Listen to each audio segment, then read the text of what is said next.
అల్లు అర్జున్ అట్టే కాంబినేషన్‌లో మూవీ అయితే వస్తుంది భయ్యా. రీసెంట్‌గా ఈ మూవీ నుండి ఒక అప్డేట్ అయితే వచ్చింది. ఈ అప్డేట్ మాత్రం అరాచకం, ఊంచిరింది అని క్లియర్‌గా చెప్పొచ్చు. ఇక విషయానికొస్తే భయ్యా, ఒక హీరో అనమాట ఒక మూవీలో డబుల్ రోల్ చేస్తాడు.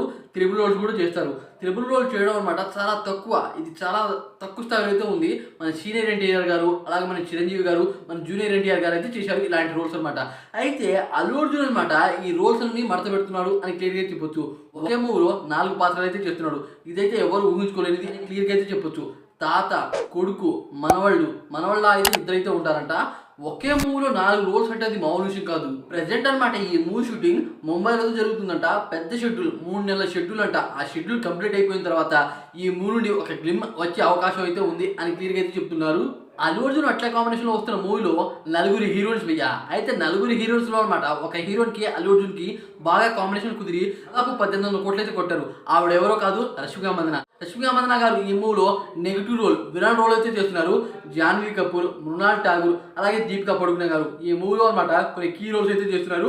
అల్లు అర్జున్ అన్ని రోల్స్ చేస్తున్నాడు కాబట్టి అనమాట మంచి మంచి అవకాశాలు అయితే వచ్చాయి అని క్లియర్‌గా అయితే చెప్పొచ్చు. అయితే హాలీవుడ్ యాక్టర్ విల్ స్మిత్ ఉన్నారుగా, అతను అనమాట ఈ మూవీలో విలన్‌గా ఉండే అవకాశాలు అయితే చాలా ఉన్నాయంట. చూడాలి మరి ఈ మూవీ ఏ రకంగా ఉంటుందో అని. కల్పించేసి వాళ్ళు ఈ మూవీకి ప్రొడ్యూసింగ్ చేస్తున్నారు. అయితే ఈ మూవీ బడ్జెట్ అనమాట 600 కోట్ల నుండి 800 కోట్ల దాకా అయితే అవుతుందంట. కానీ వీఎఫ్ఎక్స్ మాత్రం ఇంకో రేంజ్‌లో అయితే ఉంటుందంట. అలా ఎందుకంటే భయ్యా ఇది పాన్ ఇండియా మూవీ కాదు, పాన్ వరల్డ్ మూవీ. దాదాపు 3 సంవత్సరాలు అయితే పడుతుందంట. ఈ మూవీ షూటింగ్ అనమాట చాలా లేట్‌గా జరుగుతూ ఉంటుందంట. ఎందుకంటే చాలా వర్క్స్ అయితే ఉంటాయంట. దాని కారణంగా వీళ్ళ కాంబినేషన్‌లో పెద్ద మూవీ అయితే వస్తుంది. చూడాలి మరి ఏ రేంజ్‌లో ఉంటుందో. అదే కాకుండా మన అల్లు అర్జున్ చరిత్రలో నిలిచిపోయే క్యారెక్టర్ అయితే చేస్తున్నాడు. నలుగురు రోల్స్‌లో అనమాట, నలుగురు క్యారెక్టర్స్‌లో అనమాట ఒకే హీరో కనబడడం అంటే అది మామూలు విషయం కాదు. మన అల్లు అర్జున్‌కే సాధ్యం అనేదన్నమాట ఈ మూవీ అయితే ఉంటుంది అని నాకైతే అనిపిస్తుంది. ఈ మూవీ గురించి మీరేమనుకున్నారో కామెంట్ చేయండి ఫ్రెండ్స్.